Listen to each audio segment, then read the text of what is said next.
Kamu masih ceramah. Tapi kalau mahasiswa lah angkat tangan, Ustadz, ambo angkat tangan, kami mahasiswa kok mental kami lah jadi panti jompo. Kok masih semangat lah. Takbir.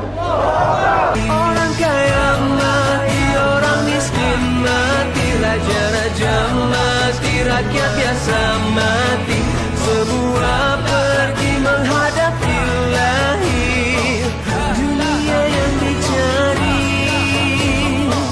tanah yang berarti. Dunia yang dicari. Ma la yatimul wajib illa bihi fahuwa wajib. Diceramahi di masjid, wahai para pemimpin, takutlah kamu kepada Allah. Inyo indak mendengar, dek inyo indak sembahyang Jumat. Dibuat tablik akbar, inyo indak datang. Disampaikan di parlemen, indak juga sampai. Maka cara terakhir adalah dengan menunjukkan perasaan. Di mana letak rasa itu? Di hati. Menunjukkan perasaan. Kata orang Indonesia, unjuk rasa. Kalau bahasa Malaysianya, tunjuk perasaan. Bahasa Arabnya, muzoharat. Diambil dari kata zoharo. Zoharo artinya nampak. Rasa itu nampak apa tak nampak? Ambo ulang sekali lagi. Rasa itu nampak apa tidak nampak? Mana nampak? Rasa padeh nampak? Tidak. Maleleh ailionya, maleleh hidungnya, maleleh paluahnya, baru awak padeh ya pak. Jangan tanya je leh. Rasa cinta itu nampak apa tidak nampak? Tidak. Tapi dari raut wajahnya nampak, dari bajunya nampak, babungu-bungu. Dari dalam keluar ke baju. Jadi rasa itu tak nampak, maka dinampakkan, ditunjukkan. Disebut dia dengan tunjuk perasaan. Itulah dia unjuk rasa. Sudah mentok segala cara dipakai. Ceramah tak mempan, seminar tak mempan, lokakarya tak mempan, khutbah tak mempan. Orang turun ke jalan untuk meluruskan yang salah, tak sempurna yang wajib gara-gara dia, maka dia menjadi wajib. Nahi mungkar menjadi wajib. Tapi kalau tidak ditunjukkan dengan ini, maka tak terwujud nahi mungkar. Maka unjuk rasa itu hukumnya tidak dong Musabi. Orang Bukit Tinggi namanya unjuk rasa wajib. Man ra'a minkum mungkaran, siapa di antara kamu yang melihat kemungkaran, falyughayyirhu dengan tangan. Nampak kemungkaran dengan tangan. Nampak awak orang minum khamar, kalau memang bisa dengan tangan.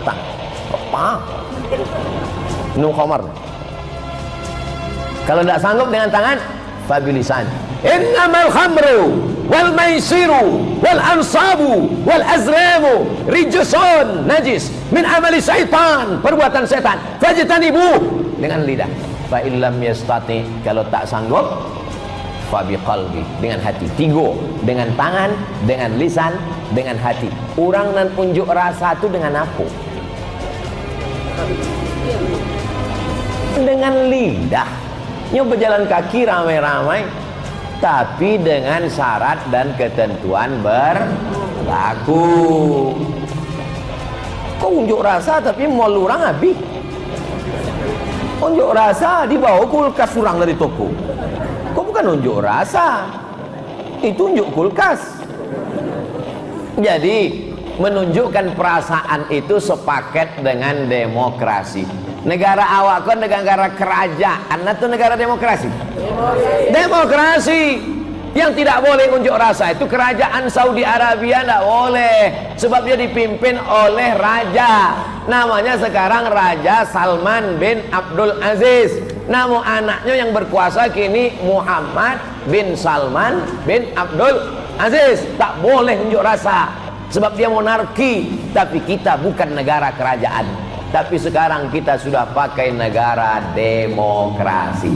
Kalau mau menerima demokrasi, maka mesti sepaket diterima juga unjuk rasa. Karena unjuk rasa adalah salah satu cara untuk menunjukkan partisipasi masyarakat. Pertama lewat parlemen, itulah yang diangkat anggota parlemen-parlemen dari mulai kabupaten, provinsi dan pusat. Dan ada satu bentuk lagi, kalau mentok di parlemen disampaikan melalui unjuk rasa. Lai jale ndak jo jale berarti lu makan malam. Adapun carito unjuk rasa iko dilarang haram, iko panjang ceritanya. Boleh yang bawa cerita. Saddam Hussein mencaplok Kuwait. Kuwait ketakutan minta bantuan Saudi Arabia. Saudi Arabia minta bantuan Amerika supaya menjaga perbatasan supaya tidak sampai Saddam mengambil. Apakah muncul masalah? Muncul. Apa masalahnya? Masalahnya apa hukum minta bantuan Amerika kafir menjaga negeri Islam? Itu masalahnya. Tentara Amerika itu kafir. Yang kue kafir. Diminta untuk menjaga Saudi Arabia. Saudi Arabia itu Islam. Apa hukum minta bantuan kafir untuk menjaga negeri Islam? Hah? Dimintalah fatwa ke ketua majelis fatwa, namanya Syekh Abdul Aziz bin Baz. Datanglah Raja Fahad meminta fatwa ke Syekh Abdul Aziz bin Baz. Kata Syekh Abdul Aziz bin Baz, hukumnya boleh meminta bantuan kafir untuk menjaga negeri Islam, menyelamatkan daripada diambil Saddam Hussein karena darurat. Menyikapi fatwa ini, terbelah dualah Salafi di Saudi Arabia. Yang satu namanya Salafi Al-Jami yang mendukung Fahad, yang satu melawan Fahad, namanya Muhammad Surur. Muhammad Surur dikejar-kejar, larilah ke London, Inggris, dapat suaka politik. Maka semua Salafi yang melawan Sultan, melawan King Fahad, disebut dengan Salafi Sururi. Salafi yang mendukung raja namanya Salafi Al-Jami, yang melawan raja namanya Salafi Sururi. Lai jale Ustaz Somad Salafi ambo duo lapi. Maka sado Salafi yang menentang kekuasaan, yang melawan raja-raja, disebut dengan Sururi. Jangan ikut dia. Tapi dia Salafi Pak Ustaz. Dia memang Salafi, tapi Salafi Sururi. Jangan ikut. Sekarang dikejar-kejar. Siapa sekarang Salafi Sururi yang melawan Muhammad bin Abdul Aziz? Syekh Salman Audah masuk penjara. Syekh Uraifi masuk penjara. Penulis kitab La Tahzan, Dr. Aid Al-Qarni masuk penjara. Sebagiannya sudah keluar. Kenapa? Melawan kekuasaan. Asal melawan. Jaleh. Maka menunjukkan perasaan dalam rangka amar ma'ruf nahi mungkar. Kalau memang amar ma'ruf nahi mungkar, maka Ustaz tidak turun ke jalan, ambo tidak mahasiswa lagi. Tapi kalau mahasiswa kau tidak sanggup, iko masih sanggup turun lagi. Ambo masih di masjid, ambo masih khutbah, ambo masih ceramah.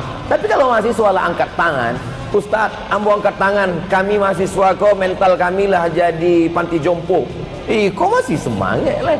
Takbir. Takbir saya. Jadi ini saya ingin menyampaikan ini supaya masyarakat ini paham bagaimana kronologisnya. Kenapa Ustadz ini mengatakan tak boleh? Karena dia mengambil pendapat-pendapat itu dari Saudi Arabia, dibawanya pendapat itu ke Indonesia. Sesuai apa tak sesuai? Mana sesuai? Kita pakai sistem demokrasi, di sana pakai sistem monarki. Monarki itu apa? Kalau meninggal bapaknya naik anaknya, meninggal anaknya naik cucunya, meninggal cucunya naik, terserahlah. Sedangkan kita demokrasi. Dalam demokrasi, suara rakyat adalah suara Tuhan. Begitu dalam demokrasi, suara yang paling banyak itulah yang menang. Oleh sebab itu demokrasi ini adalah mempengaruhi suara publik, mempengaruhi suara orang banyak.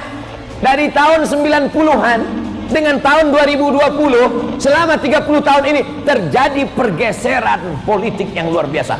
Maka yang paling rugi adalah orang yang pernah hidup di atas dunia, pernah dikasih Allah nyawa, pernah dikasih Allah rezeki, pernah bersuara, tapi tak pernah beramar ma'ruf nahi mungkar. Anak muda beramar ma'ruf nahi mungkar dengan kemampuan kalian.